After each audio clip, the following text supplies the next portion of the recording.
cuenta, yo creo que podemos empezar la conversación y me gustaría iniciar preguntándole a Raquel que si nos puede contar un poco sobre cuál es la situación de la vivienda a nivel global, así como para alejarnos un poco y tener una figura un poco más grande del asunto. Eh, si es que hay una crisis de vivienda, cómo se ve afectada a la gente y cómo hemos llegado a la situación en la que estamos. Raquel. Sí. Ok, muchas gracias. Es un placer y un honor estar acá con ustedes. Ya me disculpando muchísimo porque voy a hablar en puro portuñol, imaginando que estaré hablando español, así que perdóname. Y es muy importante para podermos discutir incluso este momento de la pandemia y el tema de la vivienda dentro de este momento de la pandemia, tener un panorama global de la situación. Y yo empezaría por decir que estamos en este momento viviendo una crisis global de la vivienda, una emergencia habitacional global. ¿Y por qué esto? Y es claro, cuando como cualquier otro proceso global, general, estamos hablando del planeta, estamos hablando de una situación que es general, que es común, pero que afecta de una manera muy distinta cada país y quizás cada nación y quizás incluso cada territorio dentro de la nación, porque esto tiene que ver con la economía política de la tierra y de la vivienda en cada lugar, con la historia de las políticas, con la historia de la vivienda en el lugar. Así que estamos hablando de un proceso global también absolutamente específico en cada lugar. Así que lo que voy a señalar yo ahora es un elemento que es más global. ¿Y cuál es este elemento global? Es el hecho de que la vivienda se ha convertido en una especie de playground de las finanzas globales. Esto es.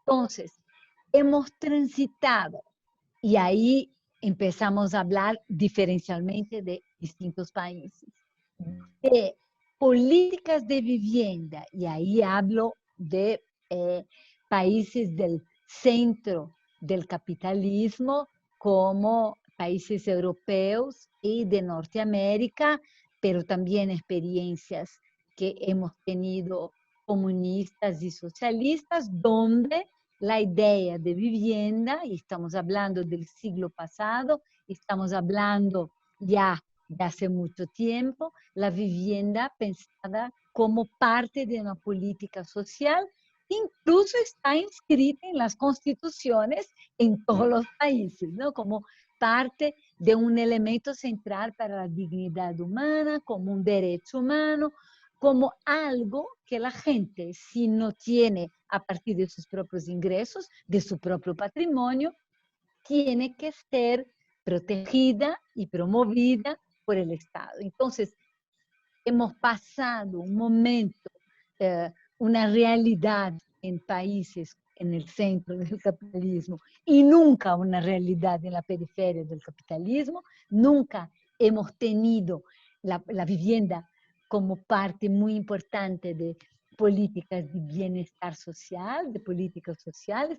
Nuestra historia en Latinoamérica, en África, en otros países asiáticos, es una historia de autoproducción de vivienda por la propia gente. Bueno, después volvemos a esto, pero al menos la utopía, la idea, la agenda, era una agenda de tener algún día una política de vivienda como parte de un paquete de bienestar social que el Estado, con mucho protagonismo del Estado como un elemento de redistribución, ¿no?, de los ingresos de protección.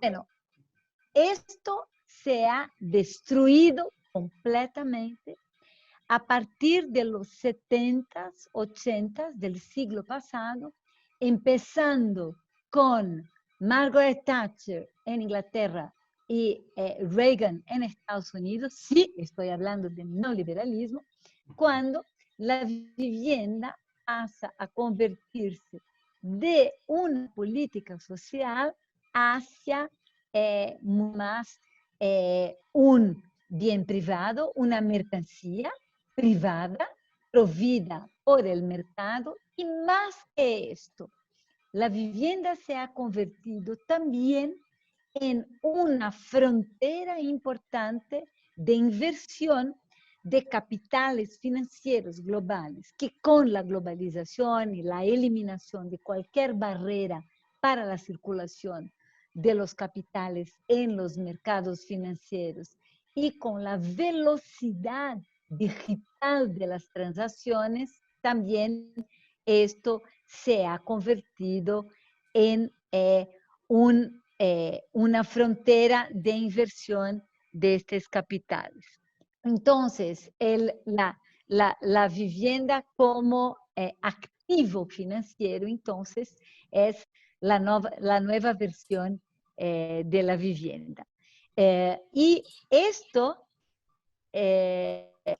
esto está implicando también no solamente en la destrucción de políticas de bienestar, sino también el hecho de que la lógica de producción de vivienda se aleja cada vez más de las necesidades de la gente, y el resultado es que la vivienda, incluso en países más desarrollados que no han tenido problemas de vivienda desde la reconstrucción después de la Segunda Guerra Mundial, básicamente empezaron a tener problemas muy serios de vivienda, no solamente con la crisis financiera hipotecaria, porque el mantra de la política neoliberal es que la vivienda se puede acceder con crédito hipotecario, y lo que hemos tenido con la crisis financiera hipotecaria y la securitización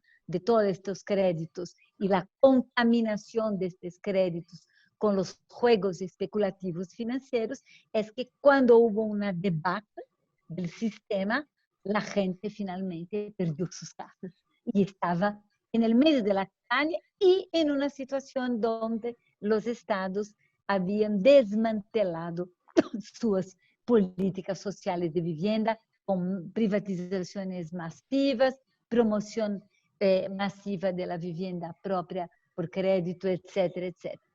Solo para concluir este panorama, y aún más perverso es que las medidas de recuperación de la crisis financiera hipotecaria han sido básicamente medidas de más financiarización. Entraron grandes corporaciones financieras a comprar todo el stock devaluado de vivienda y ponerla en alquiler, y el alquiler se ha convertido en la nueva frontera financiarizada de vivienda. Entonces tenemos ahora una crisis de la vivienda de alquiler también, no solamente una crisis de la vivienda propia. En los países centrales, en los países de la periferia, la situación es que si la vivienda era algo muy inaccesible, ya, y es interesantísimo hablar de esto en Panamá, porque como la tierra se ha convertido, y ahí no estamos hablando solamente de vivienda, sino de la producción del complejo inmobiliario financiero, ¿no? Porque las finanzas se han mezclado con la producción del espacio de una manera que la totalidad del territorio es disputada por estos circuitos financieros como espacio, como activo, donde meter sus capitales con expectativas de remuneración por interés a lo largo del tiempo, etc. Entonces, es una cosa increíble mirar en ciudades como la ciudad de Panamá, incluso un paisaje de torres gigantes, de departamentos millonarios, de oficinas millonarias, y la gente se pregunta, pero ¿quién? ¿Quién va a vivir ahí? ¿Quién tiene plata para esto? Compitiendo por el mismo territorio con la gente, con sus necesidades de espacio de vivir, de espacio de trabajar, de espacio de disfrutar. Entonces, tenemos ahí también un agravamiento, y esto yo quisiera oír de ustedes, la situación en Panamá, pero seguramente en Brasil lo que hemos visto es un agravamiento aún mayor de la situación de acceso a la vivienda. Para la gente es cada vez más difícil buscar y comprar un lugar donde vivir.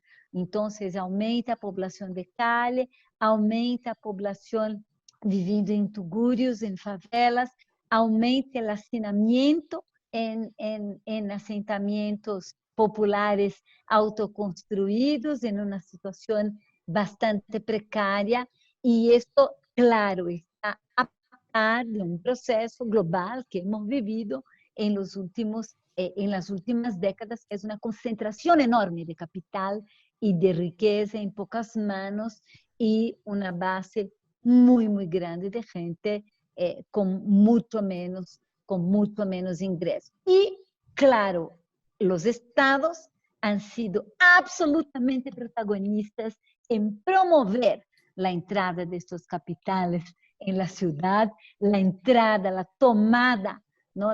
Lo que digo yo en mi libro, La guerra de los lugares, que es la colonización de la tierra y de la vivienda por las finanzas globales, con la participación activa y el liderazgo de nuestros gobiernos en todo el planeta. Bueno, creo que esto sería ya una introducción. Muy bien. Entonces, o sea, no estamos haciendo, sino que tenemos ciudades que finalmente no están hechas para la gente que vive en ellas, ¿es cierto? Exactamente. Oh, Raquel, creo que yo no la escucho, no te escuchamos. ¿Aló? Ahí estás, Sí, ahora sí te escucho. Sí. perdón. Entonces, te quería La preguntar, pregunta fue, sí. también cómo encuentra la pandemia a nivel global, por ejemplo, a las personas sin casa, a las personas en estados de pobreza, a las personas que, por ejemplo, ahora tienen que salir a la calle para protestar por sus derechos que en muchos países no pueden hacerlos por la cuarentena. ¿Cómo se encuentran toda esta conglomeración de gente ahora que, digamos, la pandemia ha detonado todos estos problemas que ya venían naciendo de antes por toda esta fase neoliberalista en la que nos encontramos? Eh, sí, pero la primera cuestión que habías levantado antes de esta. Ah, sí, que estamos haciendo ciudades que no están hechas para la gente que vive en ellas. Ah, sí, esto es la cuestión fundamental, ¿no? Yo creo que la pregunta es, lo que vemos hoy en nuestras ciudades son paisajes para la rentabilidad del capital o paisajes para la vida. Y Ujú. yo creo que esta pregunta es muy importante y es muy importante en un momento de pandemia, cuando la cuestión vida o muerte es una cuestión que está sobre la mesa y que está poniendo, a mi juicio, en cheque, totalmente en cheque, este modelo capitalista, neoliberal, globalizado de construcción de ciudad. Entonces, la pandemia pone de una manera muy cruda sobre la mesa la situación de mucha gente.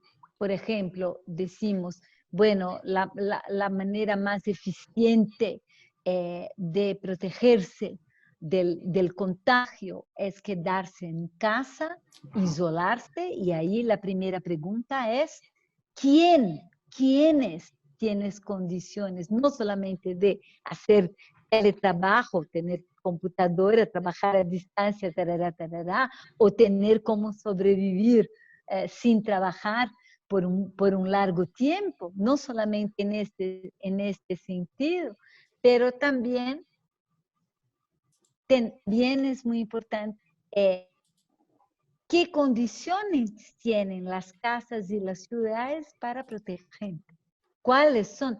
Y pensar que tenemos, por ejemplo, asentamientos y barrios que no tienen agua, que no tienen saneamiento. ¿Cómo es posible protegerse, lavar las manos, hacer todas estas cosas sin tener condiciones básicas de saneamiento? Entonces, creo que esta es una cuestión y también cuestiones de qué condiciones tenemos de aislamiento en situaciones que son precarias desde un punto de vista urbanístico. Pero también creo que es muy importante en este momento al hablar de esto, porque hay un peligro a mi juicio, cuando decimos, bueno, estos barrios populares, la gente se va a morir porque estos barrios no pueden ser para protección de la vida. Y con esto sí se, se hace un refuerzo muy importante de un estigma de estos barrios, en este sentido de que la solución para estos barrios es la desaparición, es la remoción, es el desalojo, es la destrucción de este espacio, es el desaparecimiento de estos barrios, de estas comunidades. Y creo que es una de las lecciones de la pandemia que estamos mirando y viendo muy fuertemente, es que en estas comunidades quizás hay formas de organización y movilización social y formas de combate colectivo y comunitario a la pandemia muy importantes y muy eficientes, y que ahí no están solo los problemas, las carencias, las faltas, sino también potencias muy importantes para pensar el post-pandemia, para pensar políticas en el post-pandemia. Muy bien. Entonces, mira, por aquí ya tenemos una pregunta del público. Dice Fernando Javier, que si hay algún lugar en el mundo en donde hay políticas de vivienda, al menos inicialmente desarrolladas, en las que podamos profundizar, como algún tipo de Es ejemplo o algo.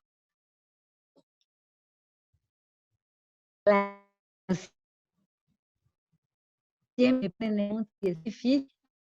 Oh, Hemos pasado por un proceso tan global y tan radical de transformación de políticas de vivienda que es muy difícil señalar. Hubo países con experiencias muy interesantes, pero que también se desmantelaron en claro. las últimas décadas. Pero creo que hay una experiencia que nuestra, latinoamericana, muy interesante y reciente, que es la experiencia uruguaya, Ujú. la experiencia de las cooperativas uruguayas, que es una manera de trabajar la vivienda no como un bien individual mercantilizado, sino como un bien colectivo usufruido en perpetuidad por las comunidades. Me parece que la persistencia y permanencia de la política uruguaya es bastante importante y es un ejemplo muy interesante. Aparte de esto, también hay muchas experiencias aquí y allí, pero yo digo la experiencia uruguaya como una experiencia.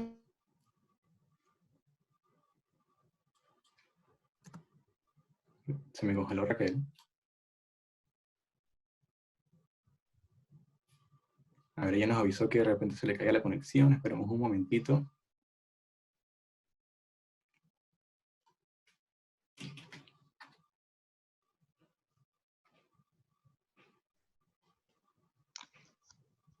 A ti se te congeló también, Magela, ¿verdad? Sí, te escucho. Ok. A ver. Démosle un minuto a Raquel para ver si regresa, que nos avisó que de repente se le caía el internet, que la esperáramos.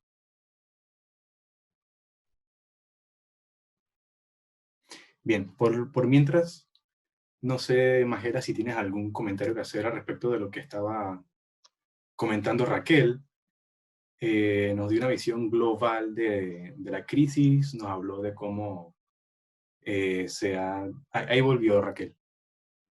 Raquel, a ver, un segundo. Perdóname, La conexión se fue y volvió, ¿no? Sí, no te preocupes.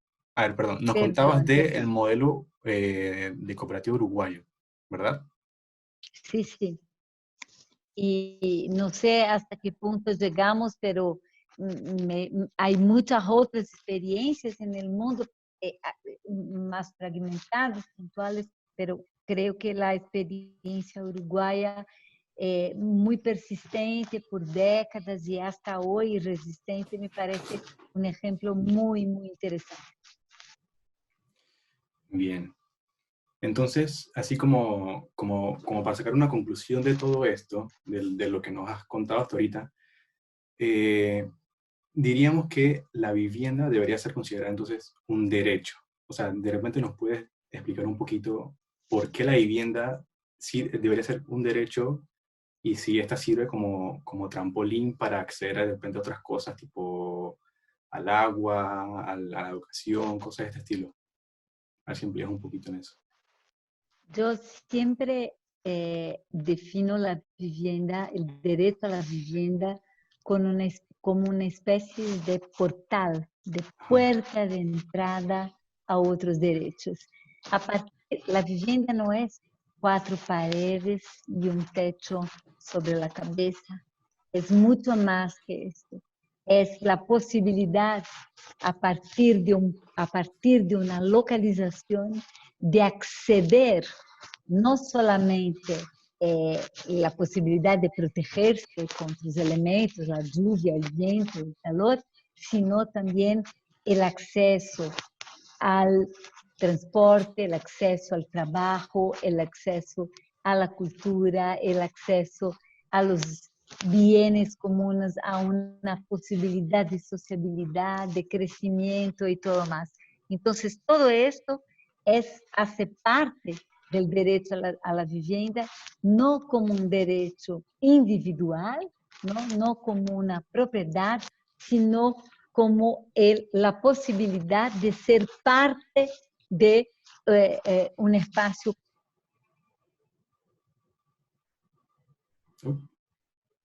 La perdí de nuevo.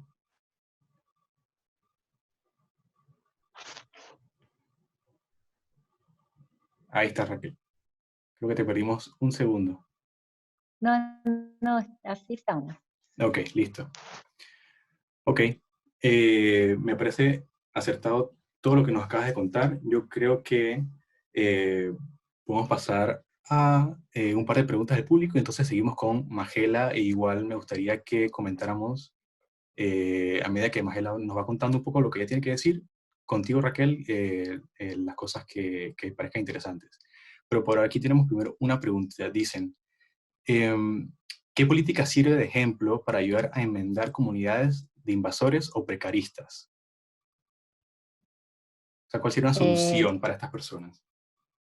sí, eh, uh, yo siempre tengo un problema muy, muy, muy serio de utilizar el término invasores, ¿no? Claro. Porque la idea de que tenemos invasores es una idea de ya inmediatamente lo vemos como algo absolutamente ilegal y criminalizado, y si lo vemos como un proceso más amplio en la ciudad, sabemos que para mucha gente no hay ninguna posibilidad de tener acceso a la vivienda, sino autoproducindo su propia vivienda en un lugar vacío o abandonado, porque no tenemos un modelo de ciudad que tiene capacidad de acoger a la gente efectivamente. Entonces, creo que cuando trabajamos con la idea de invasión, es un poco partiendo del presupuesto que el único modelo posible de vivir en nuestro planeta, en nuestro territorio, es la propiedad privada, individual, comprada por dinero.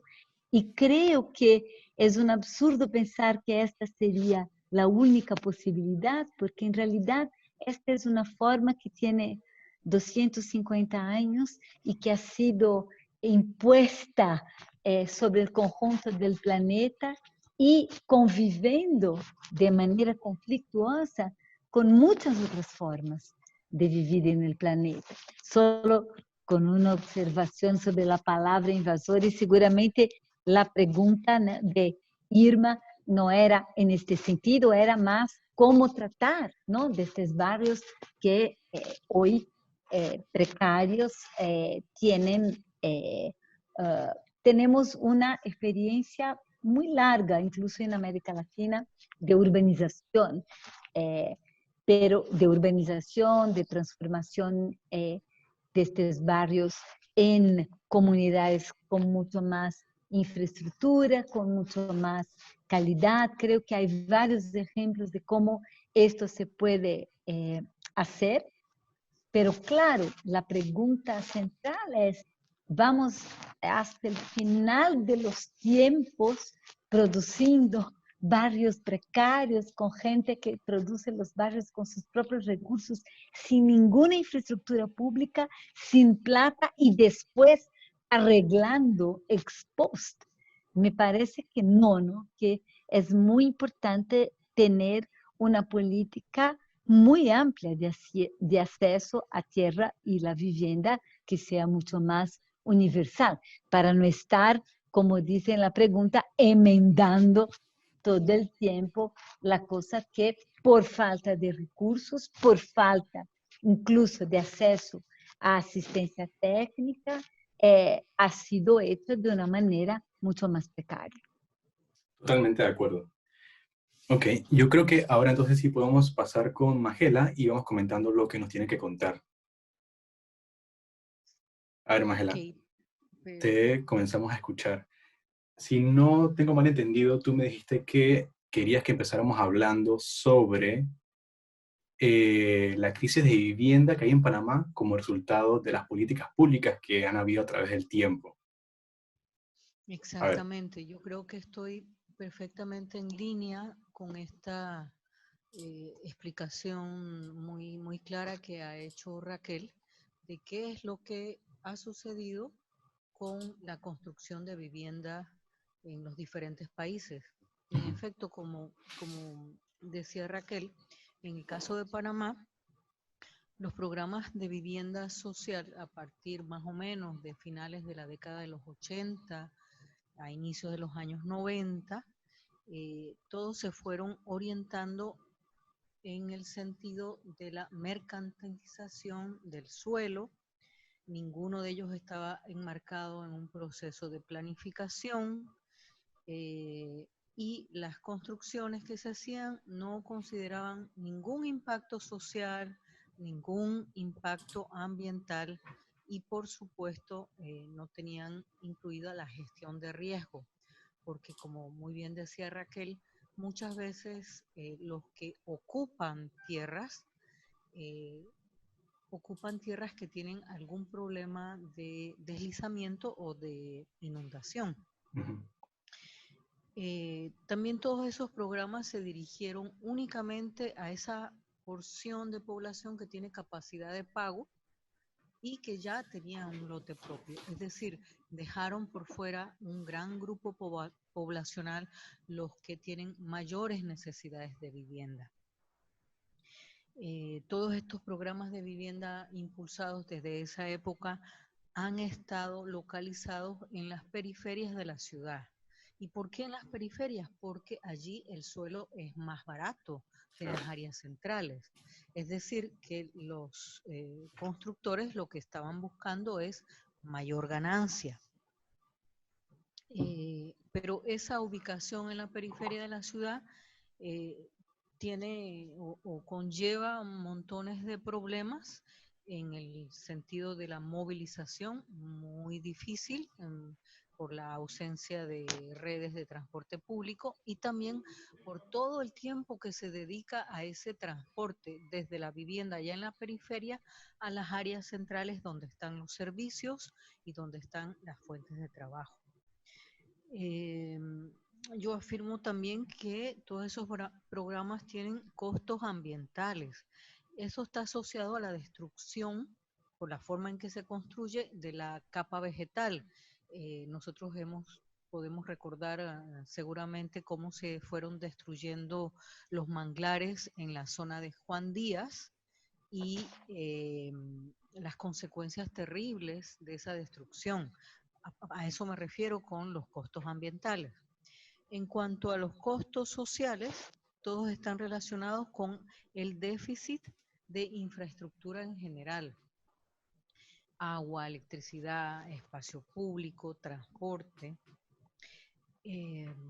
Son barrios de baja densidad, monofuncionales, es decir, solamente hay vivienda. Por lo tanto, si se requiere algo, por ejemplo, en este caso actual de esta coyuntura que tenemos, necesariamente tienen que salir a distancias bastante alejadas para poder tener acceso a algún tipo de servicio, inclusive alimentos. La escasez del espacio público hace que se pierda por completo las posibilidades de vida social. Y evidentemente ese tipo de barriadas que todos hemos visto, esas casitas en fila del tamaño de una cajita de fósforo, no tienen ningún atractivo estético. Por el contrario, empobrecen totalmente el paisaje y por supuesto deprimen el espíritu. En ambientes como ese crece el crimen, crece la violencia. Es decir, esos programas lo que han construido son viviendas, no han construido ciudad. Y una vivienda sin ciudad significa exclusión. Claro. Entonces, estamos hablando de cómo la periferia tiene estos problemas para, como para que la gente tenga acceso a estos servicios que necesita, y que lo necesita más ahora durante la pandemia, que la gente tiene un tiempo muy limitado para salir de sus casas y ir, por ejemplo, al supermercado o hacer las cosas que tienen que hacer. Entonces, ¿cómo estas desigualdades y esta segregación afectan a la ciudad y a las personas en su capacidad para acceder a estos bienes y servicios? Perdón, ¿esa pregunta es para mí o para Sí, es para ti. Seguimos. Ok.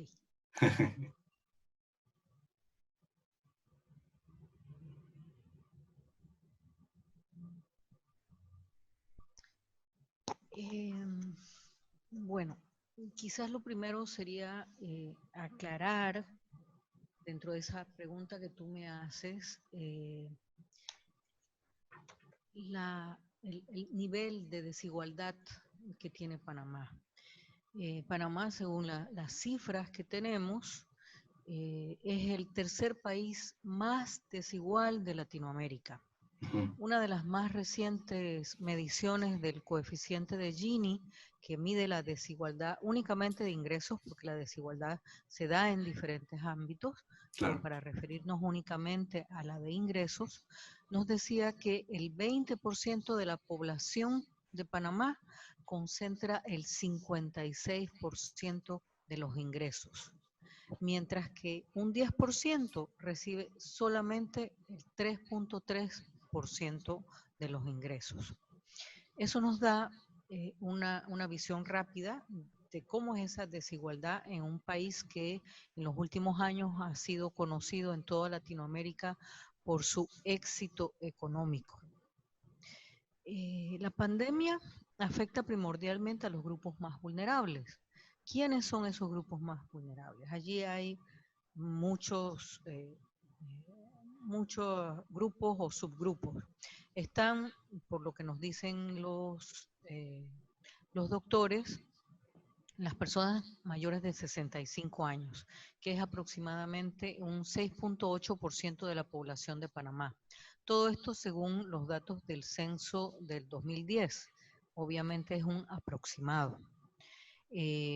Los que no tienen, los otros datos sí son más actuales, los que no tienen acceso a servicios sanitarios, que es aproximadamente un 25% de la población. Los que no tienen acceso a agua potable, otro 5%. A ellos le sumamos un 11% de la población que ya está en condiciones de debilidad por ser población desnutrida. Y por las condiciones de tener, de vivir en las comarcas indígenas con todas las condiciones deprimidas en que están, también podemos considerar ese 6% de población indígena. Se ha hablado mucho de los trabajadores informales, que evidentemente están dentro de los grupos de personas más vulnerables. Uh-huh. Actualmente, los trabajadores informales suman cerca de 47% de la población ocupada. Una cifra grandísima. Exactamente. Y los que viven en viviendas de origen informal. Cuando digo de origen informal es que paulatinamente han ido siendo mejoradas por sus habitantes, pero los de origen informal, según los datos oficiales más recientes, son solamente en área metropolitana cerca del 40% de las viviendas. ¿Por qué estas cosas ocurren así, estas inequidades? Lo que ocurre es que los gobiernos invierten y distribuyen el gasto social,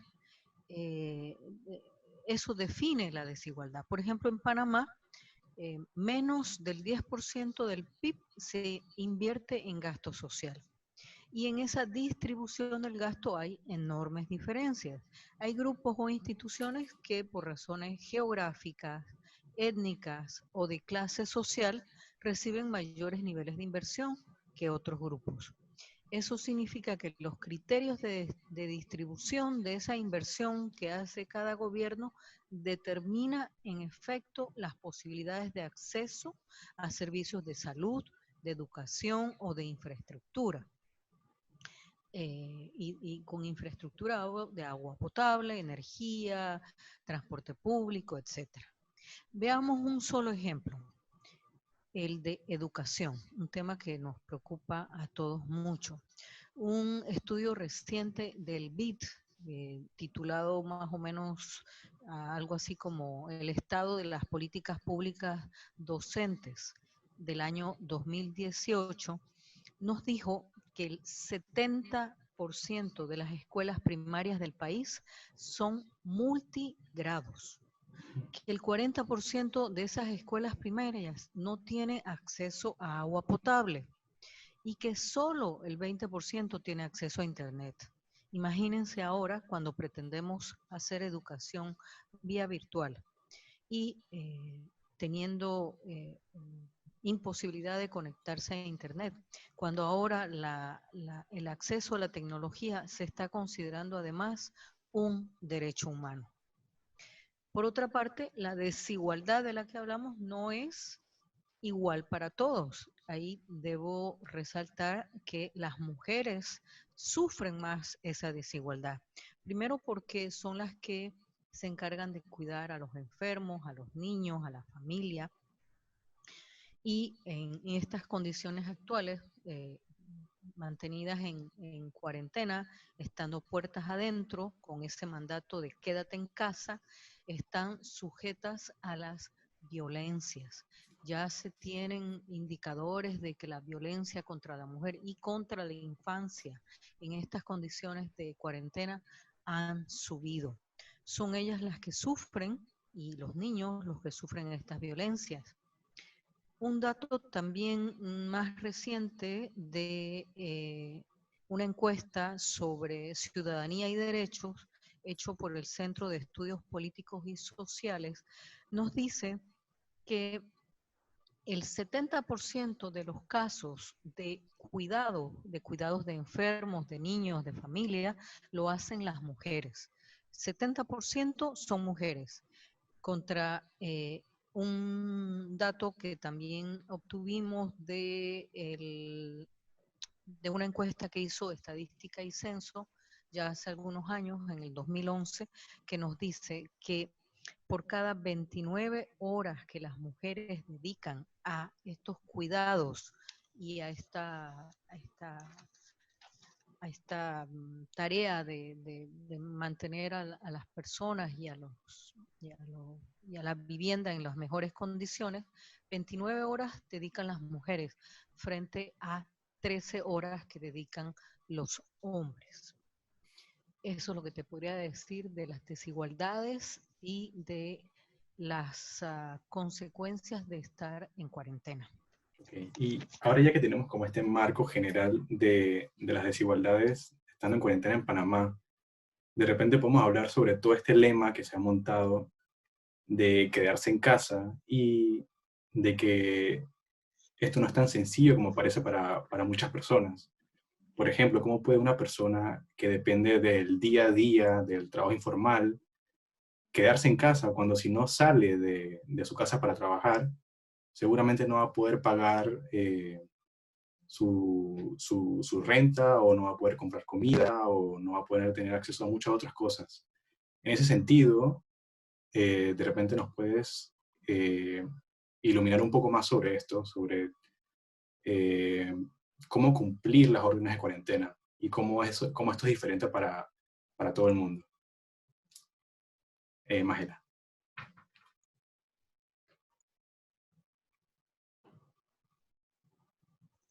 Ok, esa cuarentena, ¿cómo afecta? Bueno, como ya acabamos de explicar, afecta más a unos que a otros. La cuarentena no la pasamos igual todos. Quizás lo primero sería aclarar cuántas personas viven en viviendas informales y están en los asentamientos. Un poco para tener una perspectiva histórica. Estuve buscando unos datos y uno de los primeros que me encontré es que en el año 1965 había 35.000 personas viviendo en lo que en ese momento se llamaban barriadas de emergencia. Ahora les llamamos asentamientos informales. 35.000 personas. A inicios de este siglo, en el año 2005, ya teníamos 336.775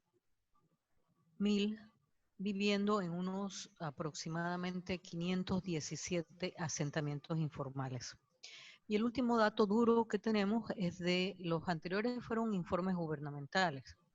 Y el último dato duro que tenemos de un informe académico fue del año 2015, donde se indicaba algo que ya mencioné, que casi un 40% de las viviendas únicamente del área metropolitana se iniciaron siendo un asentamiento informal.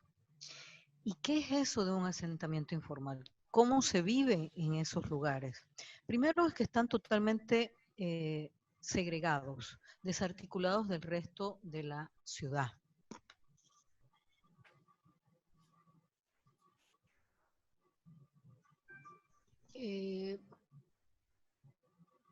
Eso significa, además, que están en viviendas.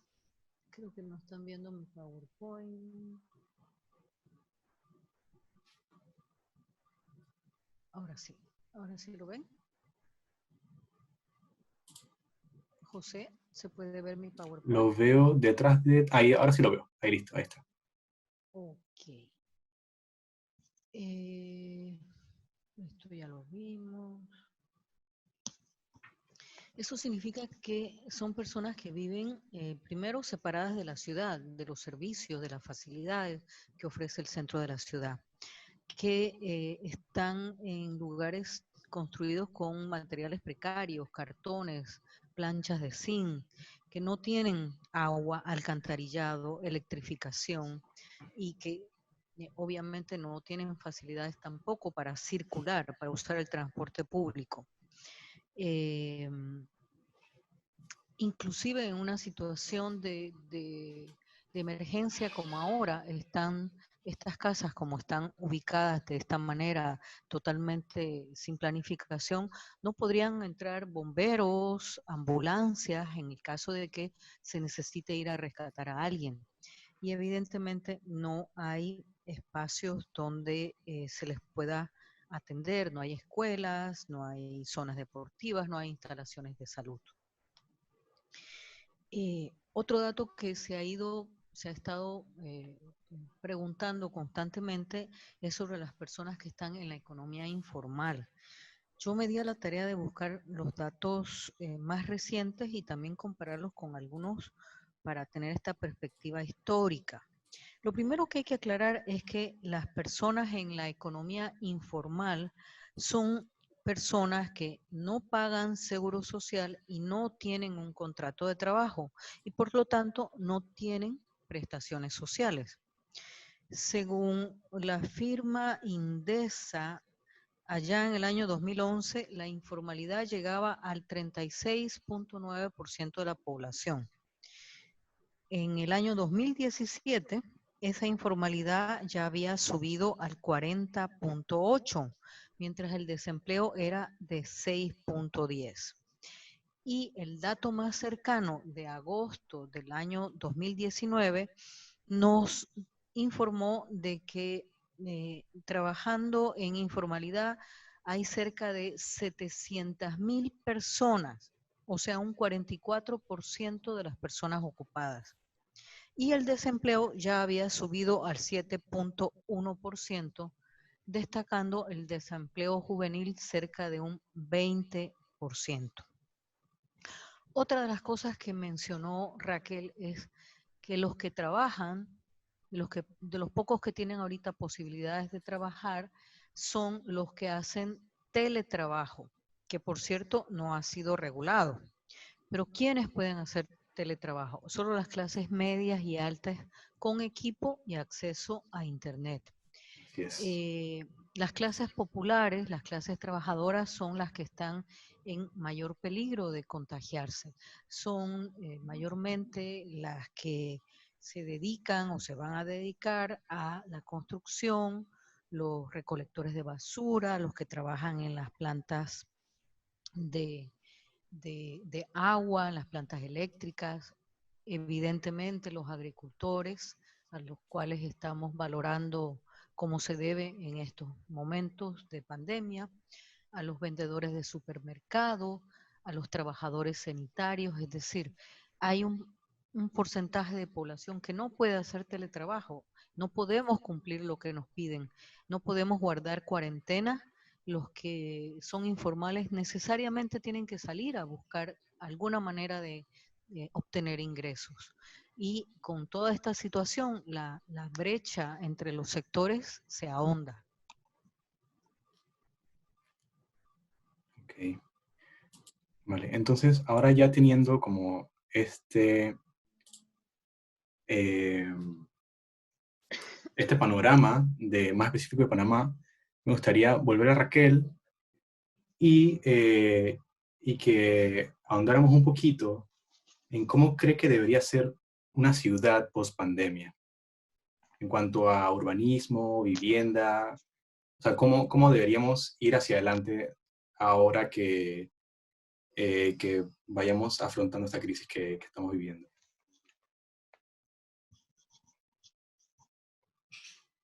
Bueno, es muy buena pregunta.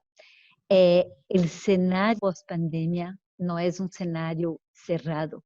El escenario post-pandemia está en nuestras manos, en este sentido que creo que es algo lo que será pandemia.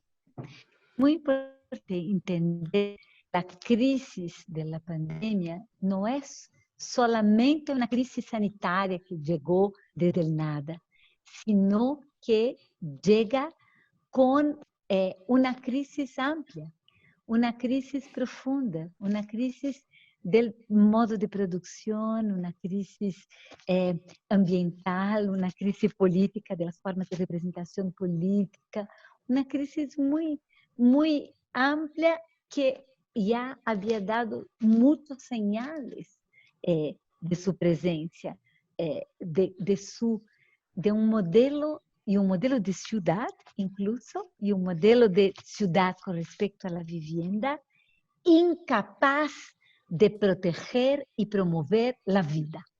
Y la pandemia está poniendo esto sobre la mesa.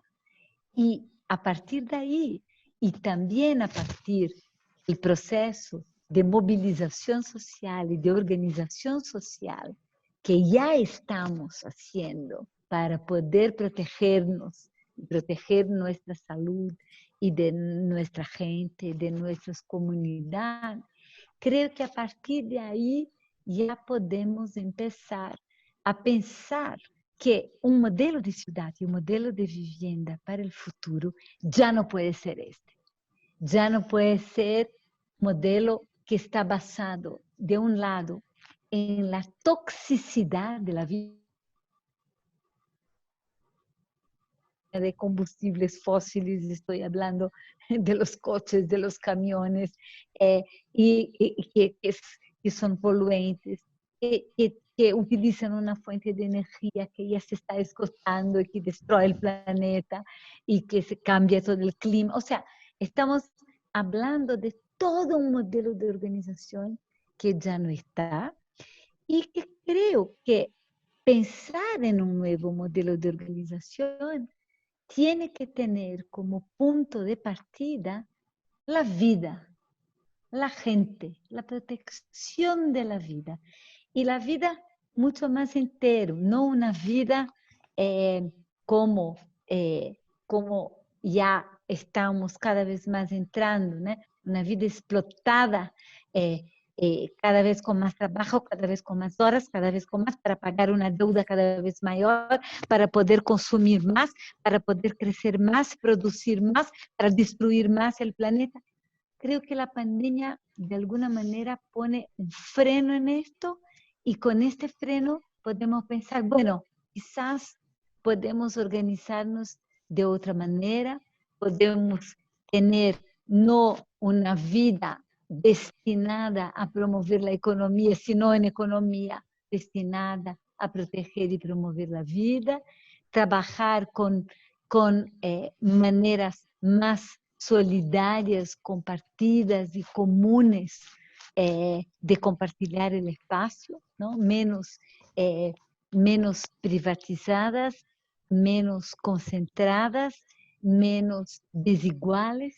Y creo que estas utopías, y estoy hablando, sí, de utopías, son utopías que ya se experimentan en este momento en las formas, y me imagino que también esto en Panamá está pasando, formas de organización de la gente, de movilización de la gente, de movilización solidaria de la gente desde los territorios que pueden ser también una especie de ejemplo, una especie de diseño de lo que puede ser una organización social, utópica, más allá de la pandemia. Creo que tenemos el peso, porque es muy difícil pasar por esa crisis, pero también la oportunidad que la crisis está planteando de innovación social y política.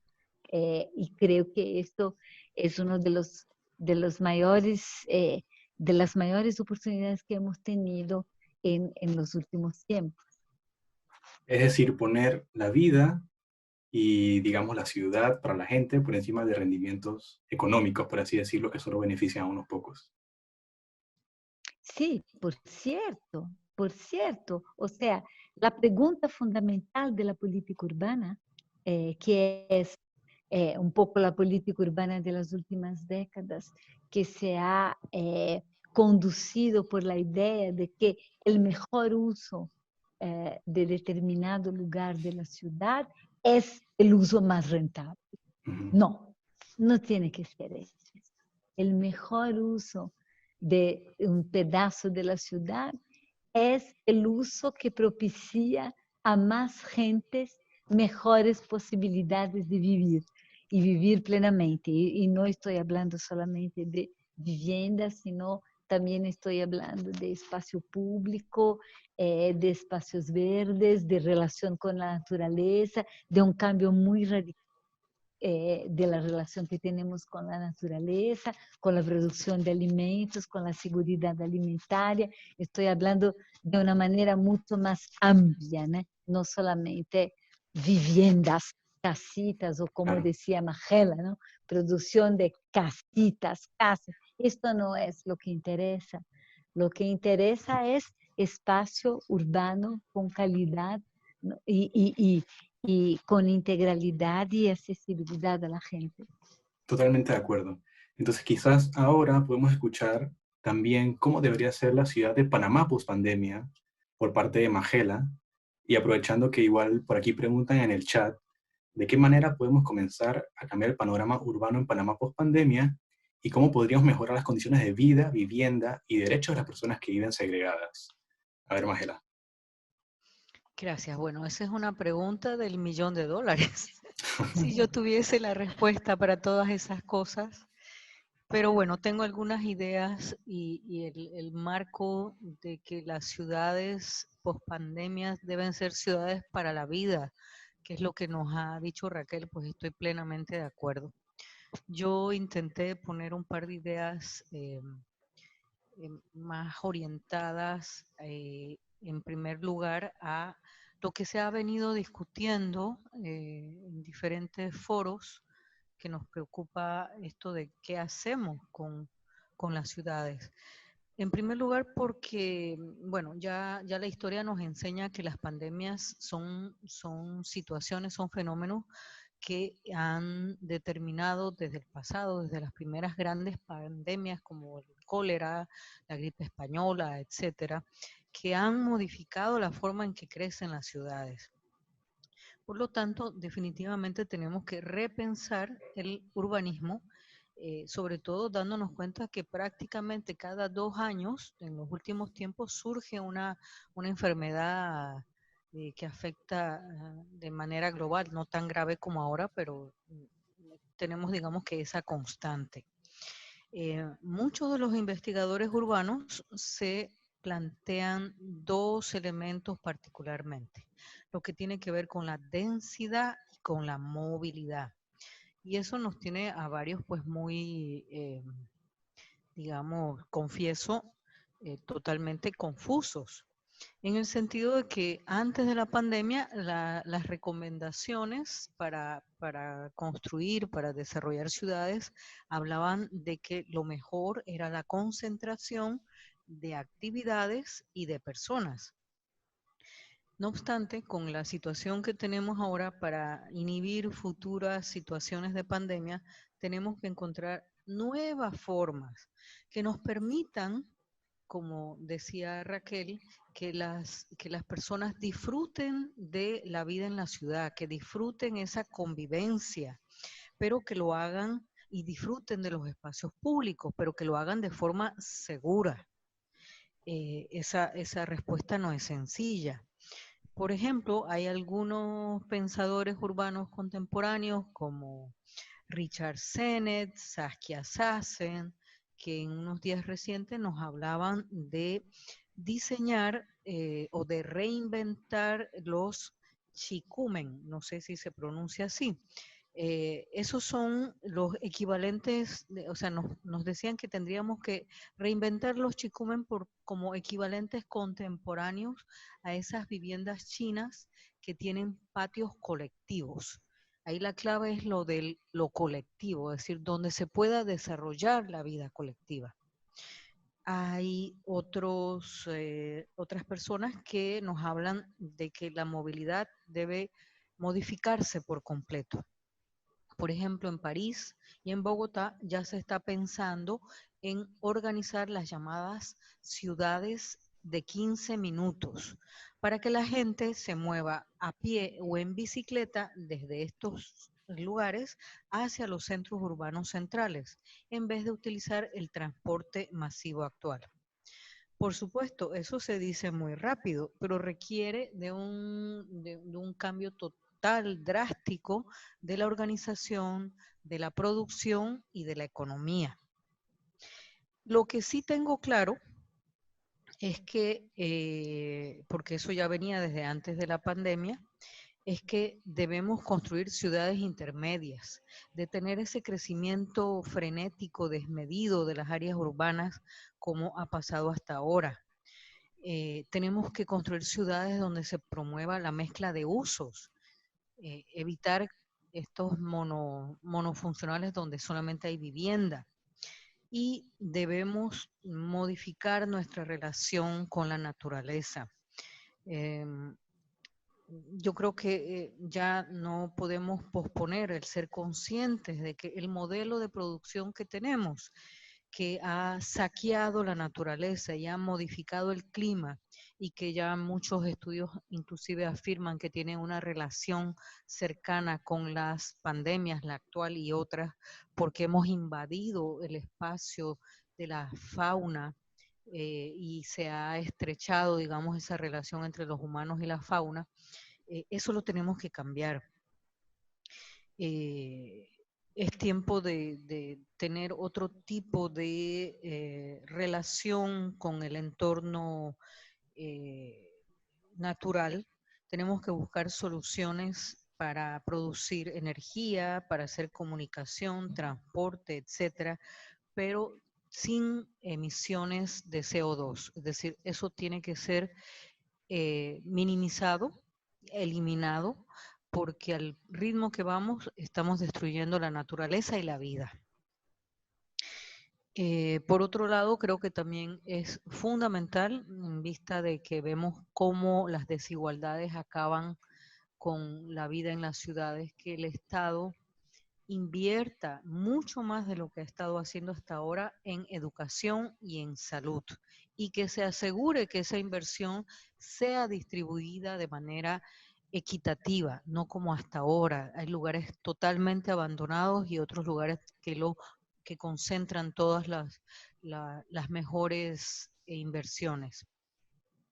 Y todo esto me lleva también a pensar un viejo tema que también fue olvidado desde la década de los 80, cuando se empezó a decir que la planificación no se debía hacer, que todo se debía dejar a la fuerza del mercado. Tenemos que volver a la planificación y a la gestión, entre otras cosas, para regular el uso de la tierra, de la tierra urbana, y también para evitar que que se desperdicie la tierra agrícola, por ejemplo, y lograr un equilibrio en todo el uso de la tierra, donde se ejecute lo que ya dice nuestra ley. No tenemos ni siquiera que inventarnos leyes. Hay una ley que seguramente los estudiantes de arquitectura conocen, además de otras personas, por supuesto, que habla de la responsabilidad social y ambiental en el uso de la tierra. Eso debemos exigirlo. Y finalmente, pero no por ser menos importante, sino al contrario, tenemos que garantizar el derecho a la ciudad, el derecho a que las personas tengan una vivienda digna, con todas las condiciones que requiere esa vivienda, que tenga un espacio público seguro, que puedan actuar como un colectivo, es decir, que puedan actuar como ciudadanos con derechos, con oportunidades a promover, a sugerir, y que no sean tratados como clientes y manipulados por la propaganda política cada 5 años, cada vez que tenemos elecciones. Eso es lo que podría decir. Totalmente de acuerdo. Entonces, yo creo que podemos ir pasando como a una serie de reflexiones finales. En mi caso, para mí es bastante sencillo. Yo creo que hay que tener bastante claro que el ser humano necesita una serie de cosas antes de poder hacer su vida. Por ejemplo, comer, beber, vestirse, y entre esas cosas tener un techo sobre su cabeza, es decir, tener una vivienda. Y que para poder hacer su vida necesita estas cosas y no al revés, como muchas veces se ha planteado, que uno debe como sacrificarse o trabajar duro para obtener estas cosas. Sin embargo, es la vivienda la que te da como este apoyo o esta base para poder acceder a estas otras cosas que son igualmente importantes y poder hacer tu vida. Entonces, no sé si vamos con Raquel para alguna reflexión final. Y creo que la pregunta, ¿me escuchan? Sí, te escuchamos. Sí. Sí.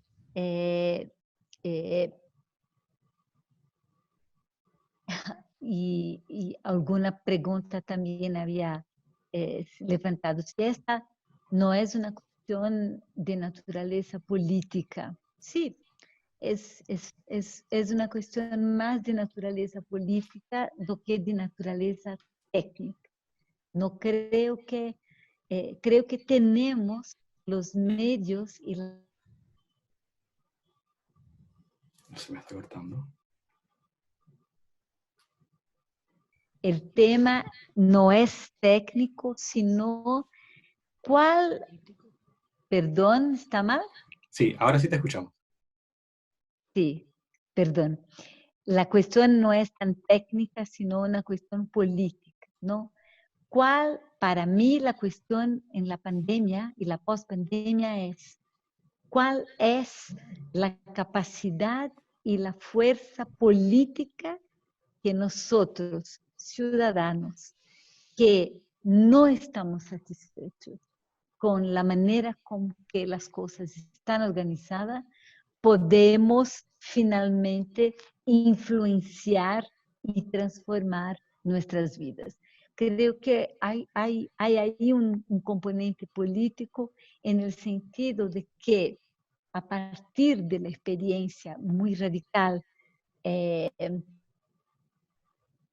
del miedo de la muerte, de los sacrificios personales y comunales que se están haciendo en este momento, creo que por ahí también se puede tener un aprendizaje. Creo que es un poco la cuestión que cada uno se pone a partir de una situación de crisis tan profunda, que es, al final, ¿cuál es lo más importante en este momento? ¿Qué es la cuestión fundamental en este momento? Y a partir de ahí, también políticamente,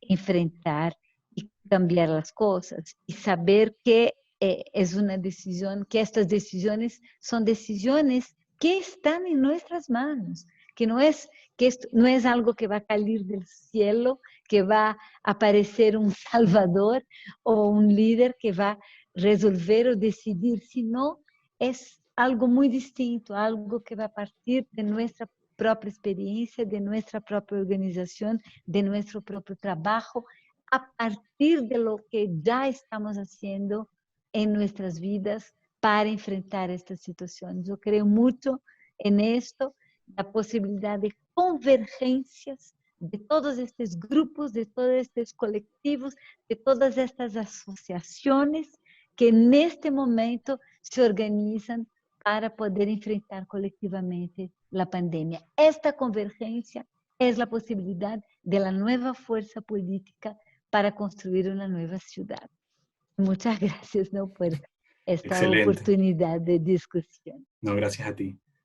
Y entonces creo que podemos escuchar ahora las reflexiones finales de Magela. A ver.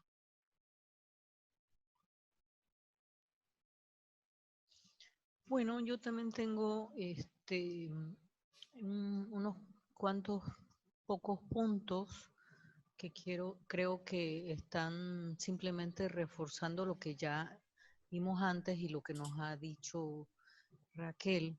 Quizás lo primero es un cambio de enfoque ideológico.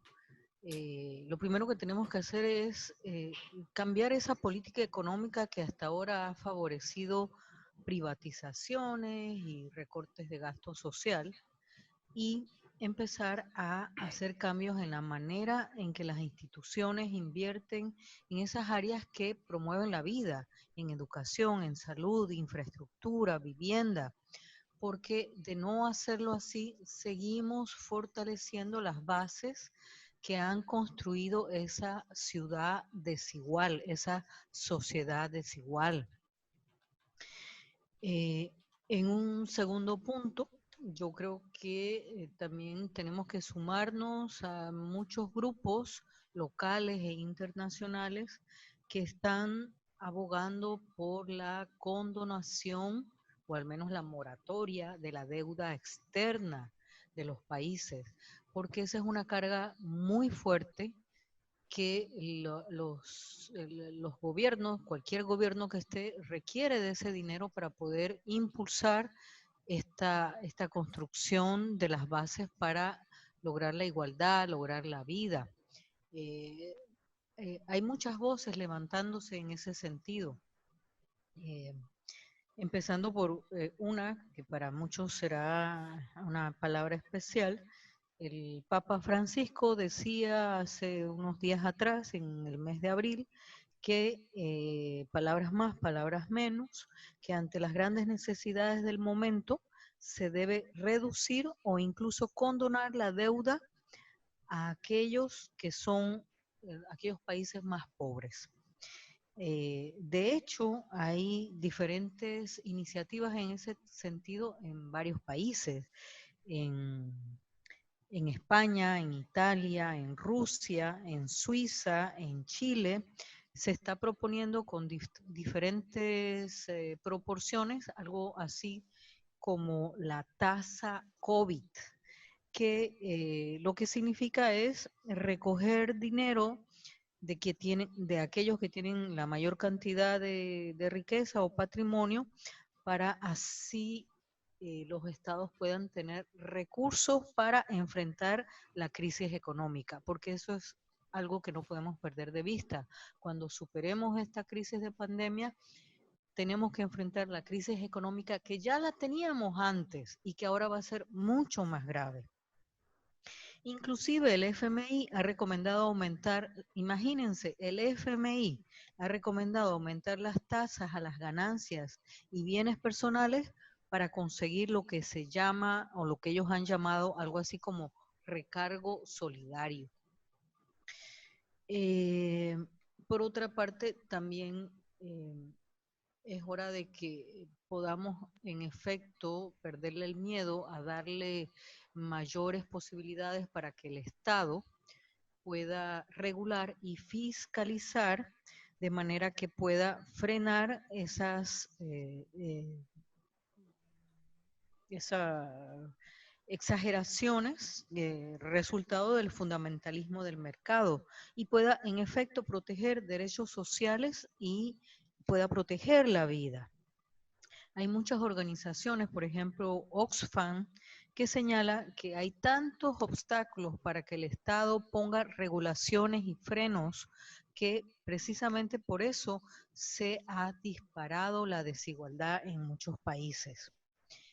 Otra cosa muy importante que mencionó también Raquel es que nosotros los ciudadanos tenemos una gran fortaleza. Muchas veces la perdemos de vista.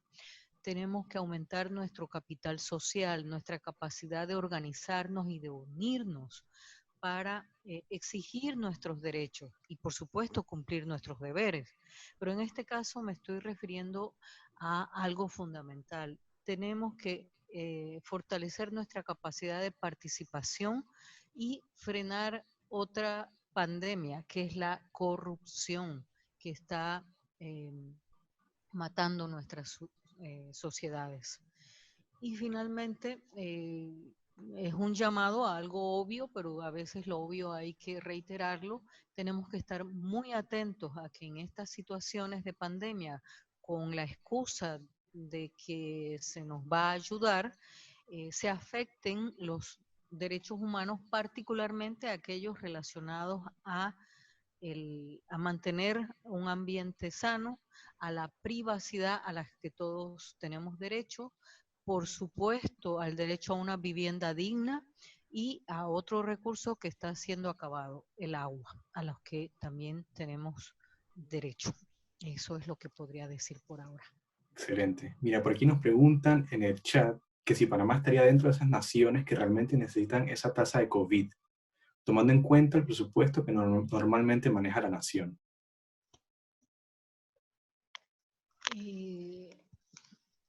Lo que pasa es que los organismos internacionales, cuando ven nuestros indicadores de desarrollo humano, los que produce el Programa de Naciones Unidas y otros indicadores que son promedios, están olvidando aquellos sectores de la población más vulnerables. Y entonces, cuando se solicitan préstamos, por ejemplo, o ayudas, deben distribuirse pensando justamente en esos grupos vulnerables de los cuales hemos estado hablando toda la noche. No se puede distribuir de manera igual. Tiene que pensarse en aquellos en que realmente lo necesitan.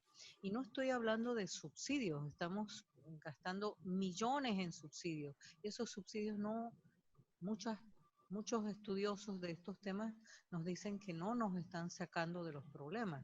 Es decir, tenemos que focalizar y fiscalizar si recibimos esos dineros, cómo los vamos a usar. Ok, excelente. Creo que ahí también se me permite, José. Sí, sí, adelante, adelante, Raquel. Sí, ahí también hay que tomar mucha atención, porque creo que hay un peligro muy grande que bajo la idea de reconstrucción, una especie de plano Marshall, después de la pandemia para reconstruir las economías, para dinamizarlas y generar empleo y utilizar subsidios justamente para aumentar el consumo, lo que vamos a hacer es justamente hacer con que más del mismo, business as usual, o sea, vamos a reafirmar el mismo modelo de ciudad, el mismo modelo de producción, el mismo modelo de relación con la naturaleza, el mismo modelo de explotación, de extractivismo.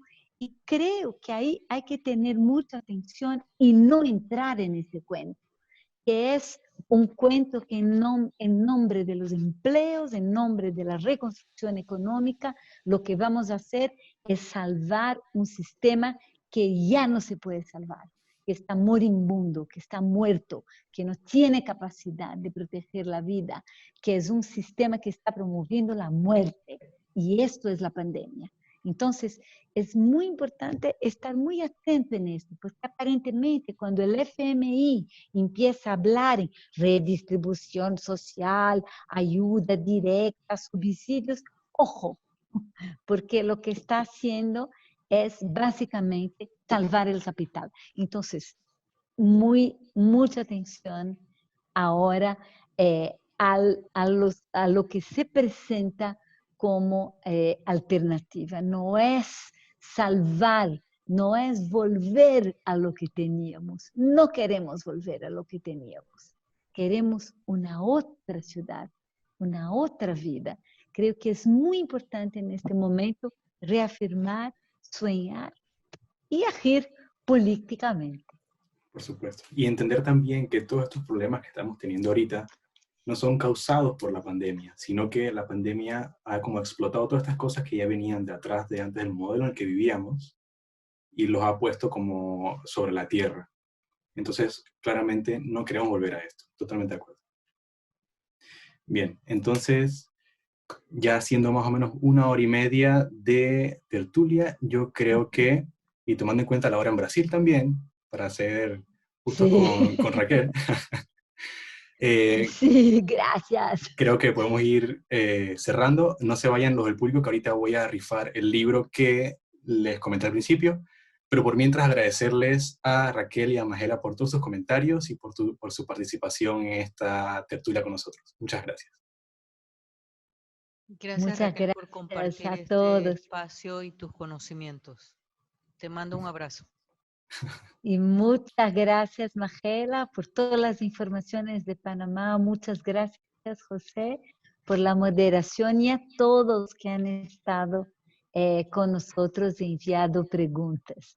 Muchas gracias a todos. Ah, sí, y una propaganda antes de la rifa del libro. Este panorama general que yo presenté sobre la cuestión de la vivienda global está en mi libro traducido al español, La guerra de los lugares, la colonización de la tierra y la vivienda por las finanzas globales. Y que está disponible. Listo, muchas gracias. Lo buscaremos y lo leeremos. Muchas gracias, Raquel. Buenas noches. Gracias, Magela. Adiós, buenas noches. Adiós. Gracias. Bueno, entonces para la rifa del libro, como les comenté al principio, íbamos a rifar, el vencedor no aparece en la papeleta de Harry Brown. Entonces, la primera persona que conteste la siguiente pregunta en el chat se lleva el libro. La pregunta es, cómo definió Raquel la vivienda en esta tertulia? El primero que responda, ya.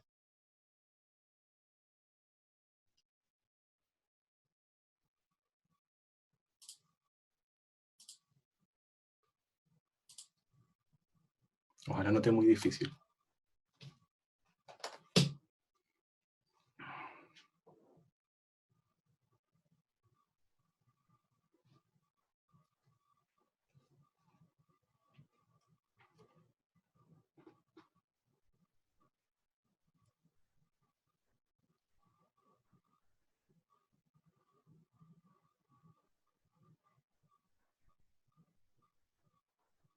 Ajá. Ya tenemos, a ver.